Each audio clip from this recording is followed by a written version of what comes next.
Hi, everyone. I'm Alexa Clay, and it's my great pleasure to welcome you to today's online event.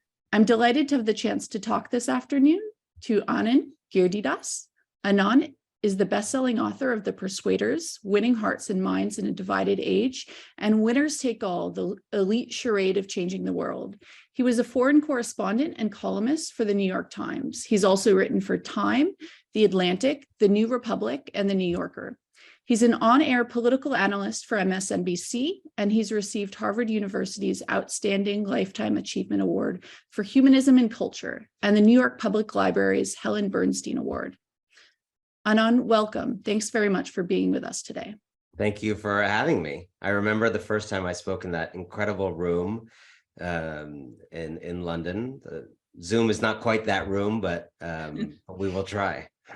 I know your previous book, Winners Took All, really shook things up. I spoke to so many people who felt like it inflicted this deep existentialism and this need for them to re-examine how they were trying to change the world. And so really just appreciate your authorship and was really excited to pick up your latest book, The Persuaders.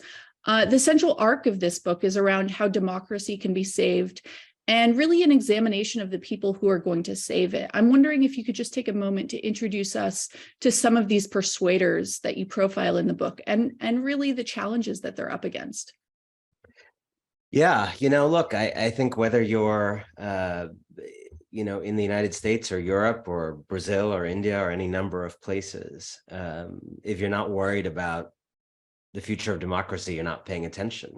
We live in this moment in which democracy, the very persistence of it, is threatened by, outright anti-democratic movements, by fascist movements here in the United States and elsewhere, in other places merely by, very serious disinformation that poisons the well of deliberation, by the fracturing of our societies in which common ground seems impossible, right? And some places like the United States really have all of these negative things going on. Places like Britain, don't necessarily have some of those things going on, but have some of the other things going on. But I think everywhere democracy is under incredible stress. And I would say, particularly in an era that has seen the rise of China as this alternative superpower offering an authoritarian, even increasingly kind of totalitarian approach, it is very scary that the kind of few hundred-year run of democracy as kind of an unquestioned good, an unquestioned superior system, it just doesn't feel so inevitable anymore. It doesn't feel like that's it. So the book starts in a way from the premise that this is a scary thing and that democracy, as you said, needs to be saved, and that there are people who are doing incredible work on the ground to save it, who we need to learn from. They are resisting, I think, something that has really crept into many of our democracies, which is a kind of contempt and a dismissal for people who disagree with us, sentiments that are in some ways totally natural in the high stakes environment we live in, but also are antithetical to democracy. If you give up on the idea that people's minds can change, that you can reach people, you can find common ground with people, once you give up on those things, you are essentially opening the door to tyranny, to political violence, to civil war, to all these terrible things. So I wrote a book about persuaders who I wanted to learn from what they were doing, activists, organizers, others. So in terms of some of the people, I wrote about Linda Sarsour, who co-organized the largest, I think, single-day protest in American history, the Women's March, the day after Trump's inauguration in 2017. I interviewed Alicia Garza, one of the progenitors of the Black Lives Matter movement, one of the most powerful social movements, again, in world history. I interviewed Loretta Ross, reproductive justice advocate, helped coin the notion of reproductive justice as opposed to merely reproductive rights, a more holistic view of the pressures bearing down on women as they seek to have autonomy, not just the right to abortion, but, what is the immigration policy of that woman who might be carrying a child? What is the economic power that that woman might have? Really broadened the view and put that issue on the map in a way that was different. So, how do you change conversations, as she did so well? AOC, Congresswoman Alexandria Ocasio-Cortez, is a major character of the book. Bernie Sanders is a major character of the book. Anat Shenker-Osorio, the leading messaging consultant on the progressive left, who I think has a lot to teach us about, how those of us who want more progress, not less, need to communicate to those who are still on the fence about the kind of progress we seek. And people doing deep canvassing, which is a door-to-door movement of canvassing, where they try to do kind of live action persuasion on the door, and have shown remarkable success moving people on some of the hardest issues we have. And so I wrote about people who are doing, I think, what most of us are struggling to do as well as they are, which is to actually change people's minds, actually believe that people can change, actually show how it can be done. And I have to say, Alexa, I was not so excited about the way the world looked when I started reporting the book. And I came away from the reporting and the writing incredibly hopeful. These people gave me hope. And I think they may give some of you hope, because far from the limelight, they are doing, many of them, some of them are in the limelight too, but they are doing work on the ground in communities that I think show that democracy has legs, it has a chance, but it's going to require changing many of our ways and reclaiming this idea of persuading. Really fascinating. And so when you think about the mindsets, the behaviors, or, the art of persuasion, what are some of the characteristics that these people share that they have in common? And what would be some of the things that we could even think about incorporating in our own life that these people really embody?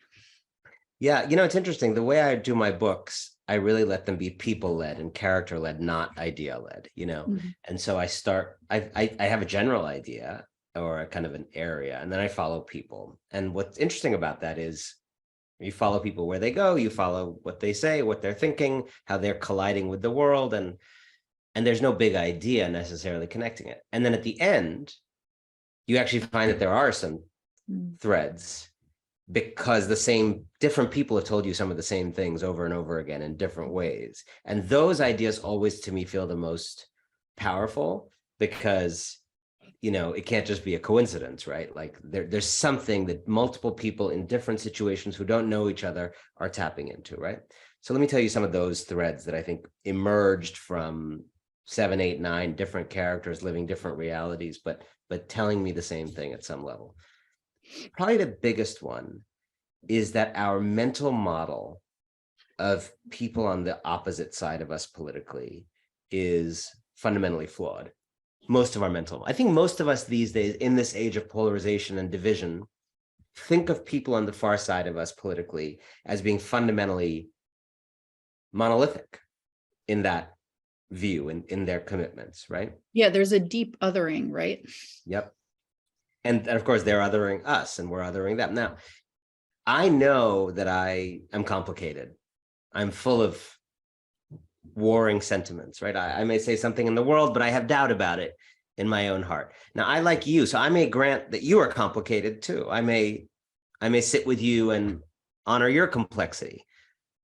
But the further people get away from us politically, we imagine that's not the case for them. They are just like a solid block of a conviction, of an identity, of a whatever they are.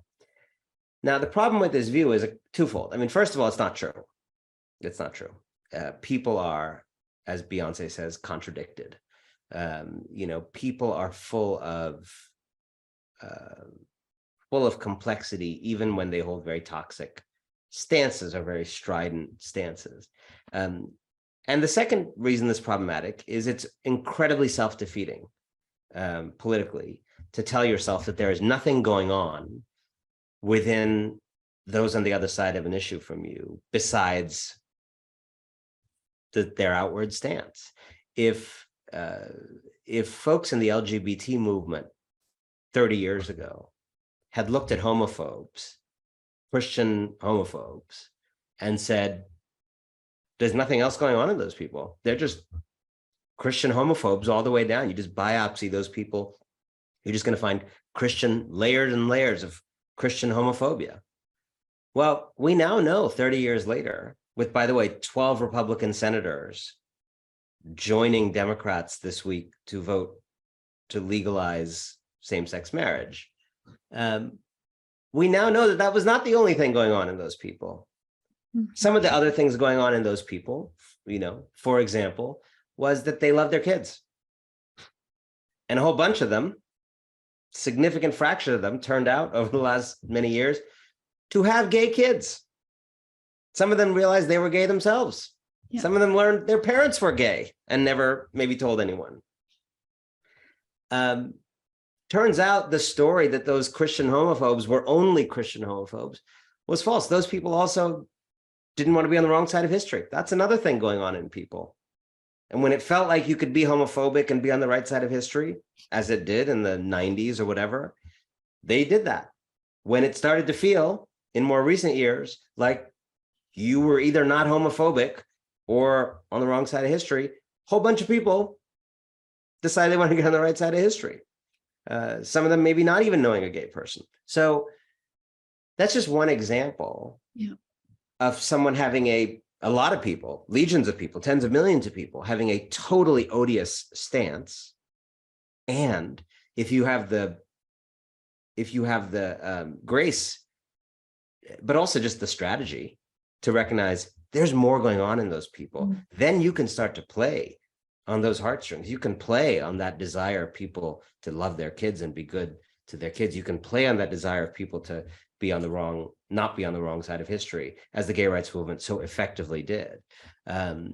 You can, it's interesting to me because I think so much of the ways in which we don't acknowledge other people's humanity or complexity, where we do dehumanize in other people, fit in with this kind of capitalistic march, right? Where you traced in your previous book the ways in which we were turning ideas into memes and people into products. And when people are products, we see them superficially, the kind of, we enroll each other as consumers of ideas and things become more tribalistic. So in the background, it feels like there's this sort of complicated tapestry of capitalism that's also contributing to this polarization. And I would say actually one other thing that really helped me think about this. Elizabeth McLaughlin is a writer and lawyer and podcaster and great kind of voice of resistance to American fascism.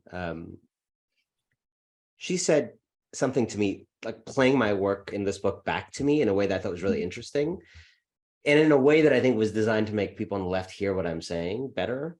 She said, we often have a kind of carceral approach to disagreement, which I thought was kind of interesting, right? Because the left is for a non-carceral approach to, people who commit crimes, whatever. But we have a carceral approach to like having the wrong opinion, right? And I think that's interesting. There is something of, and I have absolutely participated in this. Like I absolutely, and I still kind of feel it's fine. If you don't want to talk to someone because they voted for Trump, you don't feel safe around someone who voted for, like, I totally get that.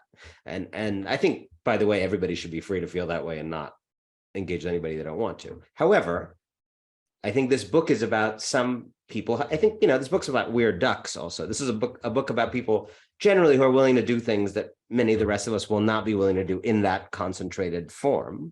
And that's okay. They should be allowed to do that. And we should be allowed to not do it if we don't want to. But this is a book about people saying, like, taking a carceral approach to disagreement is just like how you lose, right? You can't lock up everybody who doesn't want the kind of future you want. You got to pull them in. Yeah, I found that incredibly compelling. And also just how some of these protagonists were willing to put some of their ideologies or just more deeply held experiences and beliefs on the line because they felt like this historic moment was different And there was something happening now, for example, with the women's movement that presented an opportunity. And I think that ability to sort of detach from your own programming and your own experience to acknowledge that, reality is actually handing us a different invitation right now. I'm just curious from, you said you had your own experiences where you looked at yourself and interrogation in writing this. And that's something I did in reading your book as well, thinking about, well, what are some of the ideologies that I hold? And when's the last time that someone's changed my mind about a topic? And I think when you're younger, it happens all the time because you're really in this emergent kind of identity where you're a lot more porous. And then that kind of idea of kind of reasoning stops at a certain point, and you're just kind of living out the lock-in from some of the decisions that you've already made. So one of the examples that I thought about was universal basic income, where the first time I heard this idea proposed by two Frenchmen, I was just so skeptical, mostly because they were French and I didn't think we could model an economy based on those ideas. But really stuck with that idea and started thinking about my own bias around deserving and undeserving poor and work as a guarantee of material security, and just deprogrammed around that. And I know, this is an issue with the RSA right now in terms of union debates. And as progressives, are unions, 100% something we get behind regardless, or are there contexts in which unions are a good tool and other contexts in which unions might not be the most appropriate solution? So just wondering if there are any particular issues that you've come up against in the past few years where someone really changed your mind on something and persuaded you. Yeah, I mean, I would say, although it's a kind of dorky example, maybe, I would say Joe Biden, President Joe Biden, who was really not my flavor of politician when he ran the primary. To me, he incarnated the kind of moderate, corporate-friendly, pro-business, neoliberal, voting for wars and that kind of stuff, Democrat that was, responsible in some ways for the kind of world we lived in, not just Republicans who really fought militantly for that world, but Democrats who sort of assented passively to that world. And I was, very, very critical of him in the primary, much more interested in the progressive candidates who were running against him, disappointed when he won. And a lot of people around him, including some progressives who went to work for him, kept kind of saying, give this guy a chance. This guy's going to be different. He's old now. He doesn't care. He's not burdened by, his own earlier thing. He's going to do this as one last job. He's going to have a kind of fuck it attitude. And I don't know. I've if you're my age or your age, you've seen so many American political leaders on the left just disappoint and not deliver real change. And this guy comes in his late 70s, and I think he's been a remarkable president, frankly. Wow. Yeah. I think by the way, I think he persuaded me because he was so persuadable. Right. The last two words of the book in the acknowledgments are openness opens. I think he has been open and therefore has opened up others. He was really sensitive to the fact that while he won the primary, progressives had the energy in the party. They had the vitality of the party, the passion of young people. He knows his wing of the party is the boring wing, right? It's the dull wing. It's the powerful wing, to be sure. But he had he didn't have an arrogance that I think some other moderate Democrats have had about this. He recognized, I want to be the leader of a coalition that has my flavor of moderates and very progressive. And he's kind of held together. He put AOC as the co-chair of his climate task force. That may seem like a really logical move, but that's Obama didn't do stuff like that. Clinton didn't do stuff like that. Obama and Clinton kind of hated those people, right? There's a way in which, Joe Biden, I really do think, is this older guy in this season of life where you can kind of let things go And he has put in a bunch of progressives. His economic team, so many people who are super progressive. He passed multiple $1 trillion plus spending bills, which in this country is very, very hard to eke out. Fought for things, has kind of made a case against the neoliberal order and talked about the government is us, the government is just like really not just passing a couple bills, but like making a case for the idea of government. The government is not a distant force in a foreign capital, he said in one of his first speeches. When you talk to his advisors, as I do sometimes, they say that they think the purpose of his presidency is to end the neoliberal era, which is I can assure you something that, Obama and Clinton staffers were probably not saying to writers on the phone.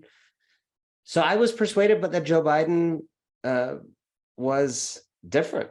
Was able to rethink and was a much more effective and successful leader than I had imagined, and I think he is so persuasive because he's so persuadable. Yeah, I mean, I think that's interesting and true, and I definitely I feel like you're changing my mind in part, but I think part of Biden's success is also with his age. He is not that Obama leader where it is one leader who's going to fix things. I think he Correct. very much has more of a delegation-based approach. Correct. And also delegation and coalition, right? Yep. Like, Yep. And also, I mean, it's age, but it's a couple other things. Like, and I wrote about this in a piece about Biden like a year and a half ago. Obama and Clinton were stars. Like, I've met both Obama and Clinton. Like, I will tell you, and you don't need to meet them to know this. Like, they're two of the smartest people ever produced in the world. In addition to just whatever you think of them as presidents, like, they're smarter than everyone who worked for them. Like, they're smart people. They are superstars. They were both kind of young and handsome and like dynamic and right. Like, yeah. And part of the downside of that is it's really all about you. It's all about your view. Like, they'd read more books than their staffer, right? They had a view of everything. They knew what they thought about the left. They knew what they thought about that. Biden is a different kind of leader. He's not a star. Yeah. He doesn't speak well. He's basically a kind of like wasn't a good student. Correct. Like, not the smartest guy you ever met. He's like the homecoming king model of the American presidency, not the valedictorian model of the American presidency, right? And I think what this is good for is I think he does the job like he's like the head of a coordinating committee for a coalition, right? Or he's like the head of like a union of unions, like the AFL-CIO, that kind of, like, he's kind of someone whose job is to like hold together. I mean, you have toddlers. Like, he's sort of, his job is, I think he does his job the way like you do your job, like just, we got to just keep these people sort of all, in this house and or all going to this restaurant, or, and I think there's something to that. It's not necessarily my model, right? I mean, I think we're all often drawn to stars and drawn to dynamism. And I think he's done something that's quite different. Yeah. Yeah. I mean, I think that's a terrific example. And just wondering too, I mean, the RSA, for example, as a society, we were founded in this coffeehouse spirit. So much of what it means to be a fellow of the RSA is about being part of a society that believes in reasoned debate. We're a big tent. People come to the RSA who believe in growth, people who don't believe in economic growth, who believe we should transition to a post-growth reality. We had Adam Smith as a fellow, we had Karl Marx as a fellow. So we just have such kind of heterodox belief systems within the society. And it was founded on that Enlightenment coffeehouse spirit, this idea that people came together to discuss ideas and had the time to discuss those ideas. So I think one of the things that's really contributing to this problem of polarization is, that time poverty issue, where no one really can go to the coffee shop and meet up with someone who might hold a different view or might come from a very different cultural belief system. And so what are some of the the paths into this different possible political future that you're imagining? Like, what can we learn from the persuaders in terms of, our own practice, our own opportunities? So much of us are on the internet rather than having these conversations in real life, which makes it way easier to dehumanize people. And so, I know there are a number of innovators right now who are working on constructing different mediums for how we gather, how we come together. This is an interest of your wife as well, in terms of, how we actually have place for discourse and for dialogue. And I think part of it is just the deterioration of the commons and that kind of civic space where those conversations can happen. And so, what kinds of infrastructures do we need to make this mandate possible? It's like to create the conditions for that sort of proto-democracy and civil society to flourish. Yeah, I was just reaching across my desk because in Time magazine a couple weeks ago, I did this thing where I tried to take these ideas of the book and make them really applicable to what everyone can do in their own lives. I'm going to just tell you some of the top line things, because I think you're right that, in some ways, this is a problem, what we're talking about, for elite politicians, but I'm really trying to make the case in this book that this is all of us. Like, we all need to be different. We need these spaces to be different. We need spaces like the RSA and spaces like our workplaces and spaces like our schools and neighborhoods to function differently. And we need to function differently to behave in these ways that will, tend toward preserving rather than ending democracy. So a couple kind of habits that I recommend to people, right? And habits that institutions like the RSA can certainly work to cultivate in people and encourage in people. I'll give you 4 that I kind of wrote in this Time essay. Number 1, dig for what's going on beneath the opinion, right? And so that goes to that initial point around complexity and, assume complexity and contradiction in people. Dig for what's going on below the opinion. When someone says to you, this country has too many immigrants, I think part of the problem actually with the culture of reasoning that you were describing is that we kind of falsely assume that the way that person came to their view that we have too many immigrants in this country is through sitting with books. I mean, like, there's something, and like formulating that view. I think the truth about a view like that is much closer to whoever said, anger is what pain looks like in public, right? Mm-hmm. So your point about like reasoning and the RSA, I think it's really important. I think a lot of us who love democracy and talk about it, and a lot of the theorists of democracy, we're actually totally wrong about where political opinions come from. Yeah. I think political opinions are often like feelings, throwing on a costume of reason, 5 minutes before their first Zoom of the morning,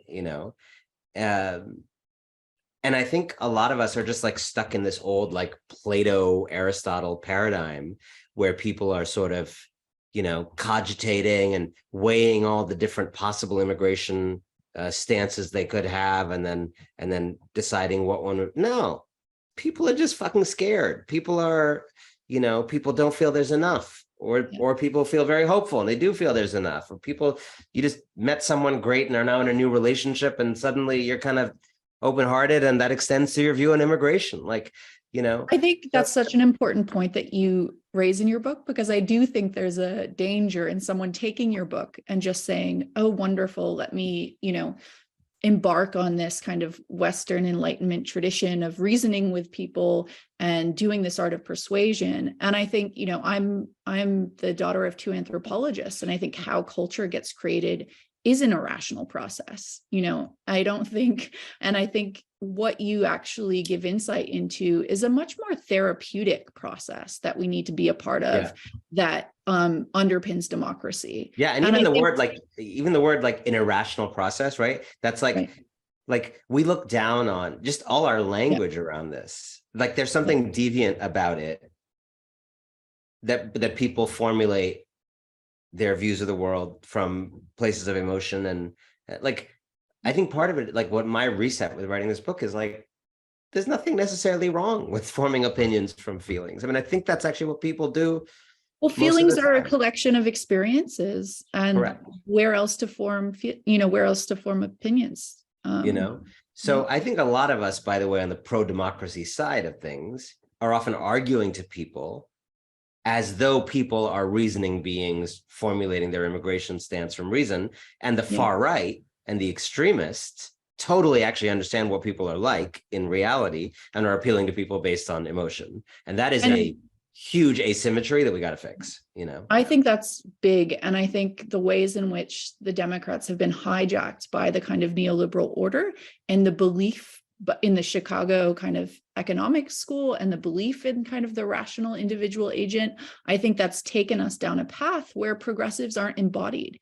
And suddenly it does feel like people can speak more from the heart and more from personal experiences around issues, like abortion rights, and gun violence. And those are issues where we're sentiment driven, right? Where we're leading first with sentiment. And I think for too long, we didn't occupy that territory. And I think what was so attractive for people about Trump is he was emotionally relatable. I remember one of the best pieces that I read about, there was this moment after Trump was elected where everyone was trying to diagnose what was going on. People across the US were doing, poverty tours, for lack of a better word, trying to understand the Trump voter.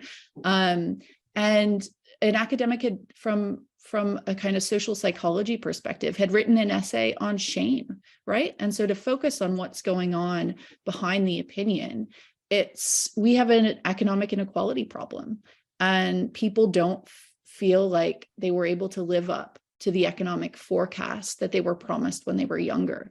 And that creates conditions of shame. And so that was one of just the best pieces in diagnosis that I read around the Trump movement. And I think to engage at that level is really effective. There was another example that happened during the pandemic too, that I found, to your point. I think part of what this work does is help us get out of despair and get out of this righteousness attitude and really leaning in more to people's lived and felt experience.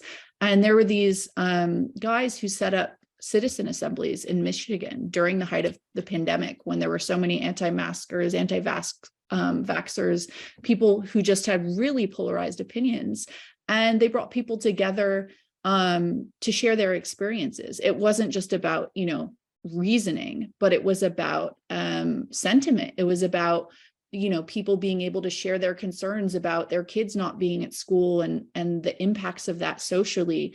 And so I think it's just those opportunities to unpack our culture and to unpack other people, but they feel really sparse. So I'm just wondering, in that vein, like for you, what situations have you been a part of where you've witnessed that kind of work happening, where you've witnessed people coming together, creating bridges, and where has that happened? I think historically people used to go to, churches or to town halls or to places where they could regularly interact with people of very different views. And now we don't really have that anymore. Yeah, I think the most inspiring thing I came across in reporting the book was this experiment called deep canvassing, which is very much trying to do what you're saying. And deep canvassing is, grew out of a very bad development on a very otherwise good night, which is on the night Obama won the presidency in 2008, which people were, remember with exuberance and joy. In California, gay marriage lost at the ballot box. It had been legalized by a court earlier that year, and then it was ended after just going into effect, ended by referendum. And it lost LA County, right? It was like you think of LA as like a, at least by last time I visited, it seems like a pretty great place to be gay. Well, most people in LA voted against the equality and dignity of gay people in 2008, right? And so it was a real shock and a wake-up call to folks in the gay community who were like, at my fucking grocery store in Los Angeles, the people around me like don't think I'm human. Like, where am I live, right? And so a group of gay rights activists basically started organizing, but in this kind of helter-skelter way for us. They wanted to go talk to homophobes, and they started knocking on doors and asking people, like, why do you hate me? Essentially, and it started from just like a very improvisational thing that some organizers were trying, just something much more systematized and formal and developed, which is this process called deep canvassing, where people who want to do this work go knock on doors. Often they are the people affected by the issue at hand, undocumented people knocking on white people's doors in Arizona, talking about immigration, gay people knocking on people's doors, talking about gay rights, trans people knocking on people's doors, talking about trans rights. Again, no one has to do this. These are all people who are very gung-ho about doing this. They want to do this. And what they do is, it's not canvassing where you hand someone a flyer. It's canvassing where you spend 30 to 40 minutes on the door if you can. You kind of, you listen at first. You strategically listen. You don't hide your stance, but you listen. You get it all out of people, get all the bile out, get all the prejudices out. Keep going. You got more bile? Keep going. Give me all your bile. Bile is finite. At some point, people actually run out of terrible things that they can say about whoever. And they've been heard now. That's important. They feel heard. And then you start trying to mine for dissonance. Mm-hmm. Is there anything else you feel besides the thing you just said, right? So you think immigrants are lazy. Got you. Do you know any immigrants? Is that immigrant lazy? Your gardener, is he lazy? No, in fact, he was here yesterday for 12 hours. He's the hardest working guy I know. Oh, and is people in his family? Do you know any of them? Oh yeah, I got to know his whole family. Manuel's family is great. And are they lazy? No, actually, his kids are both working full time and in community college. It's incredible. I wish my own kids would do that. And then at some point, so you said all immigrants are lazy, but then you gave this example. How is that sitting with you? That's how they talk to these people. And you see, it may sound facile to you or not. People will sit there and be like, oh shit. People really have these revelations because, you and I sit and talk about these issues like this all the time. Most people do not. Most people are living their lives, right? Most people are not thinking about immigration or trans rights most of the time. They're grinding out their lives. And someone comes to them and says, okay, let me get this out of you, but have you ever felt counted out because of factors you couldn't control about yourself? How did that feel? How does that feeling square with what you said about trans people being dangerous? And you can see people having revelations. And so deep canvassing is an incredible thing. Wherever you live, it can be done. I would love for it to spread to more communities around the world. But at its heart, it is going beyond the idea of like, vote for me or give me $5 for my campaign, and saying we need to build a growing base for multiracial, egalitarian democracy with liberty and justice for all, no exceptions. It's not a transaction of politics to say vote for us this time. We need to build a base for those ideas and values that is so big and so durable and doesn't fluctuate based on inflation or based on charisma. And this is base building. What deep canvassing is doing is deep politics. It is building. It sounds like base. Almost what you're describing is we need to build a society, right? Before we have the political realm, that there should be such a thing as society. There should be such a thing as society. Margaret Thatcher turns out to have been wrong, not just about everything else, but also that. About that.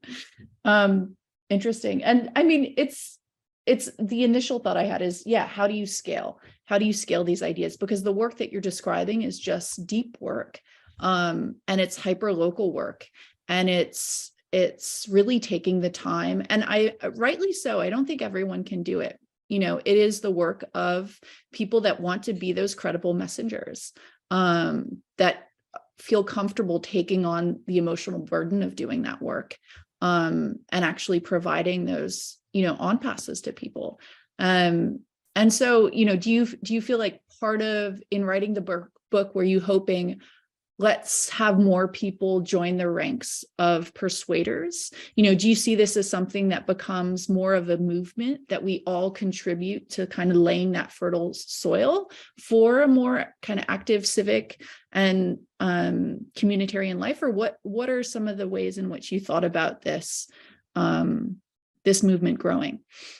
Yeah, look, I think we need, the way to scale things is to have more people do them. I would love to see 1 million people doing deep canvassing in the United States, not thousands. Like, Yeah. I would love to see 1 million people doing it. I mean, not everything is like tech scaling, right? This is scaling by just like more people getting involved. It doesn't scale astronomically. It scales, very in a very kind of small scale human way. But I think we have a lot of people. Yeah. So I think that's one thing.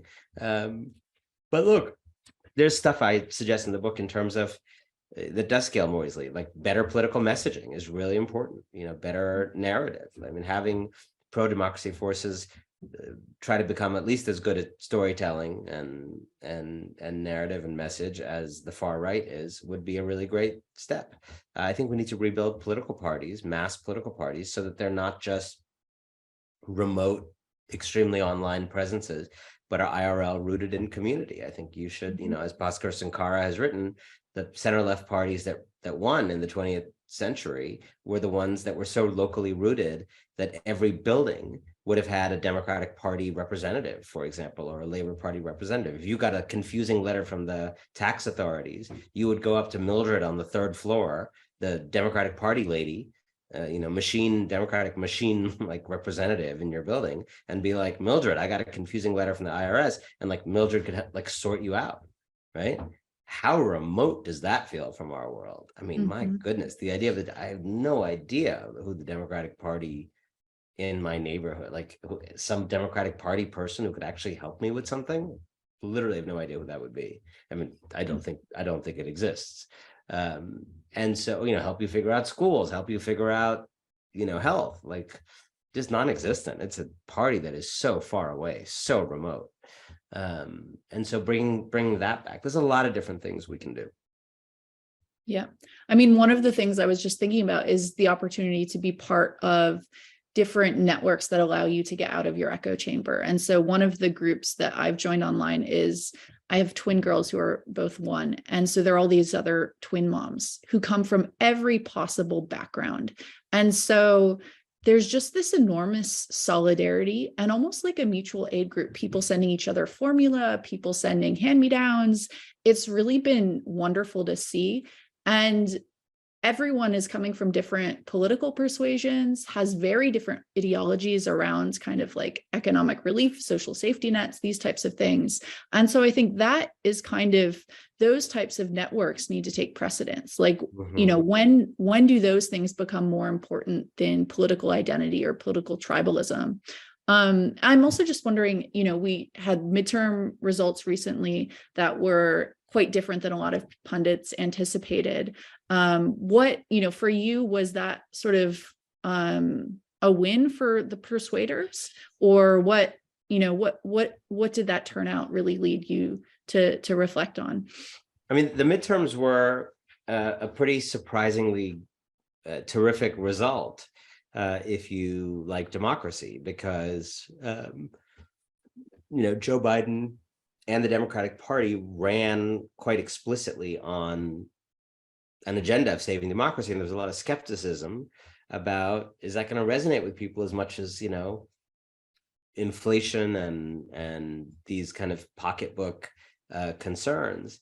And in a way that I was not entirely reassured of until it happened.